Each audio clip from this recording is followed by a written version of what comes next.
Twerekeze mu ntara y'Amajyaruguru by'umwihariko mu karere ka Musanze hari umukecuru witwa Nyirangoragure Helena avuga ko amaze igihe kirekire aburana ubutaka bwe ndetse akaza no kubutsindira avuga ko kongera kumusaba kuburana cyangwa se gutanga ikindi kirego mu rukiko bitumvikana. Uyu mukecuru avuga ko yagiye mu nzego z'ubuyobozi bwa leta zitandukanye kugira ngo ikibazo cye kibashe gukemuka ariko kugeza na n'ubu ngo ntikirakemuka.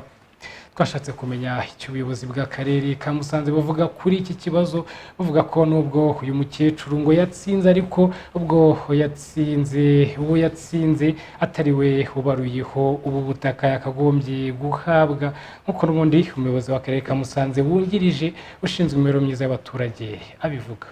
Mwakoze icyo kibazo yarakitugejejeho twaracyakiriye. Ukuntu ikibazo giteye yari afite ubutaka we n'umugabo we, hanyuma baza guhunga kimwe n'abandi banyarwanda. Noneho bahunze hari undi muntu wafashe bwa butaka avuga yuko yaguze nabo, akoresha impapuro mpimbano avuga yuko ubwo butaka basize babumugurishije. Noneho uwo nguwo wabwiyitiriye niwe wagurishije ba bantu 7 nari maze kukubwira. Noneho umukecuru ahagarukiye mu gihugu ashatse gusubirana ubutaka bwe atanga ikirego, ariko mu kurega yareze wa mugabo wari wavuze yuko baguze, wa undi wavuga ko basize babumugurishije niwe yareze. Urubanza rurangira uwo ngo watsinze wabeshye ko yaguze, ariko mu kurangiza urubanza impapuro z'ubutaka bwa butaka yatsindiye ntabwo zanditseho izina rya wa mugabo wewe yatsinze, ntabwo ari we bwanditseho ko yari yaramaze kubugurisha abandi bantu. Kubera yuko ikibazo cyari cyagiye mu butabera, twashatse gukomeza gukoresha inzira y'ubutabera. Ubu ngubu turimo kumugira inama, turimo gufatanya kugira ngo akore ikirego arege abantu banditseho ubutaka ubu ngubu. Uwo muntu yatsinze yabugurishije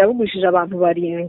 Igihari ni ukukora ikirego kindi bundi bushya akarega ba bantu 7 banditseho ubutaka ubu ngubu, noneho nabatsinda nibwo hazarangizwa urubanza ubutaka tukabumwandikaho. Ariko kubera ko ari umuntu ukuze utishoboye, dufasha uko dushoboye tukamuba hafi ku bufatanye n'amaje kugira ngo kirego azagikore neza noneho kandi ubutaka bwe azabwegukane.